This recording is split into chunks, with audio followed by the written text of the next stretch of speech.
இந்த எக்ஸ்பீரியன்ஸ் எனக்கு ஒரு 15 வருஷம் கழிச்சு திரும்ப கிடச்சிருக்கு.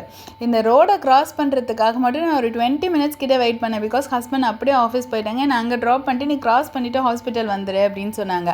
அதை கிராஸ் பண்ண தைரியம் இல்லாமல் அப்படியே நின்று பொறுமையாக 20 மினிட்ஸ் ஆச்சு நான் கிராஸ் பண்ணி வரத்துக்கு.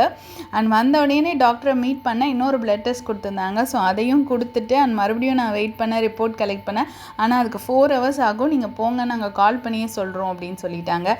சரி நான் ஓகேன்னு கால் பண்ணி சொல்லிட்டேன். இதை பற்றின டீட்டெயில் vlog வந்து நான் பண்ணியிருக்கேன். உங்கள் ஹெல்த் மேலே அக்கறை இருந்தால் கண்டிப்பாக அந்த vlog நீங்கள் செக் பண்ணி பார்க்கணும்.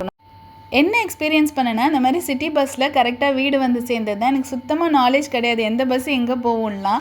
கரெக்டாக ஹாஸ்பிட்டல் நியர்பை ஸ்டாப் இருந்தது, அங்கேருந்து எடுத்து வந்தாச்சு. ஏன்னா கேப் புக் பண்ணியிருந்தேன்னா 600 rupees ஆயிருக்கும் என் ஒருத்திக்கு. அதை மிச்சம் பண்ணதில் எனக்கு அவ்வளோ சந்தோஷம். ஒரு 150 rupeesல நான் வீடே வந்து சேர்ந்தாச்சு. ஏதோ பெருசாக சாதித்த திருப்தி தான். எங்கள் vlogs பிடிச்சிருந்தா சப்ஸ்கிரைப் பண்ணி ஸ்டே வித் அஸ்.